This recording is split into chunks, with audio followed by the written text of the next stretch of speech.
राम राम, जय हिंद। एसएससी की पोस्ट को लेके एक डाउट लड़कियों के लिए भी आता है कि भैया लड़कियों की तैयारी एसएससी के लिए सही रहेगी क्या, लड़कियों को एसएससी ज्वाइन करना चाहिए या नहीं।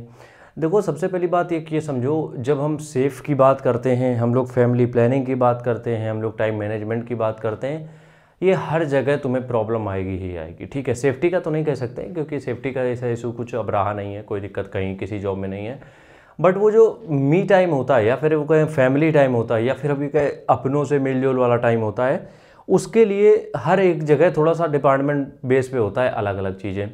लेकिन जब हम एसएससी की तरफ बढ़ते हैं तो एसएससी की एक पोस्ट तो है नहीं, एसएससी में बहुत पोस्टों पे सिलेक्शन होते हैं, लेकिन हम यहाँ पे कोर एरिया जो हम फोकस करते हैं वो होता है हमारा सीजीएल। ठीक है, ग्रेजुएट लेवल का एग्ज़ाम। ठीक है, हम किसकी बात करते हैं? सीजीएल की। ठीक है, अब जब हम सीजीएल की तैयारी करते हैं तो हमें पोस्ट क्या मिलती है? हमें मिलती है आईटीओ, ठीक है, इनकम टैक्स ऑफिसर, ठीक है, GST and customs, preventive officer, उसके बाद पोस्टल असिस्टेंट।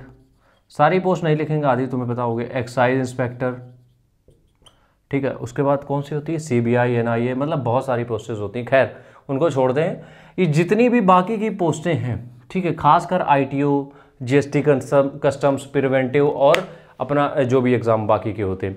देखो, लड़कियों के लिए अगर हम ये बता दें तो लड़कियों के लिए इनमें कोई भी ऐसी जॉब नहीं है जहाँ पे आप अपनी फैमिली को टाइम ना दे पाओ। यहाँ पे कोई भी ऐसी जॉब नहीं है जहाँ पे आप अपने लिए खुद के लिए टाइम ना निकाल पाओ। हाँ, ये हो सकता है कि एक दो पोस्ट ऐसी हैं जहाँ पे वर्कलोड थोड़ा सा कभी कभी ज़्यादा हो जाता है, लेकिन 90% ऑफ द सीजीएल पोस्ट में तुम्हें ये देखने को मिलेगा कि तुम्हारे पास टाइम बहुत पर्याप्त है।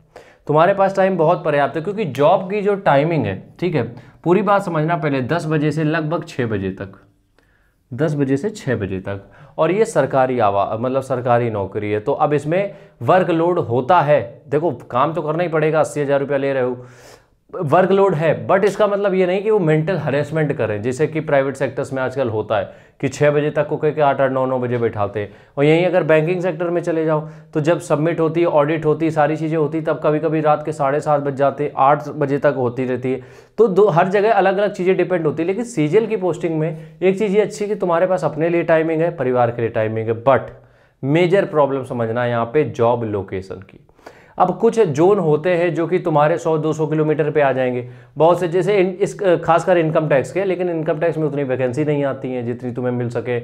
तो अगर तुम्हें चाहिए कि तुम्हें एक कंफर्टेबल लाइफ चाहिए, तुम्हें चाहिए कि तुम अपने परिवार के पास रहो, तुम्हें ये चाहिए कि तुम्हें ज़्यादा दूर न जाना पड़े, क्योंकि देखो एडवेंचर के चक्कर में तुम चले गए दक्षिण भारत, 1 महीने मजा आएगा, उसके बाद बोर हो जाओगे, ठीक है, तुम्हें घर की याद आएगी। तो अगर तुम्हें ये चाहिए कि तुम घर के पास बने रहो, तुम अच्छी जगह बने रहो, हम ये सजेस्ट करेंगे सबसे पहले फोकस करो अपना रैंक लाने में। सबसे पहले फोकस तुम्हारा ये होना चाहिए कि हम इस बार एग्जाम देके कैसे भी करके एक अच्छी रैंक ले आएं। सिर्फ एग्जाम पास करने से नहीं होगा, तुम्हें एक रैंक अच्छी लानी पड़ेगी। अब जब तुम एक अच्छी रैंक तक पहुंच जाओगे, जैसे ही तुम्हें एक अच्छी रैंक ले लेते हो, तो कम से कम तुम्हारे पास ये ऑप्शन तो अवेलेबल हो जाएगा कि तुम्हें अपने जोन में कहीं ना कहीं नौकरी मिल सके। अब बात आती है ग्रेड पे की, क्योंकि एक्स सिटी वाई सिटी हर जगह अलग अलग होता है। तो हो सकता है जिस सिटी में तुम रह रहे हो उसके 50-100 किलोमीटर पर जो है उसकी सैलरी थोड़ी कम हो, चल जाएगा, कोई प्रॉब्लम नहीं। इस चीज़ को थोड़ा सा समझो। तुम लोग भावुक होकर जो डिसीजन लेते हो उससे बाद में पछताते हो। अगर तुम्हारे घर से 100 किलोमीटर की रेंज में, 80 किलोमीटर की रेंज में कोई तुम्हारा वर्किंग प्लेस मिल रहा है तुम्हें, जहां पे सैलरी बाकी जगह से 4-5 हज़ार 6 हज़ार तक कम है, कोई दिक्कत नहीं, टोटली फाइन। क्योंकि क्या होता है, वहां से तुम्हें घर आने में मिल जाएगा, तुम अपनी लाइफ को कम से कम जी तो पाओगे उस पेमेंट के साथ भी। अब मान लो तुम्हारी पेमेंट है 80,000 रुपये, तुम पड़े हो दक्षिण भारत में, क्या कर लोगे तुम?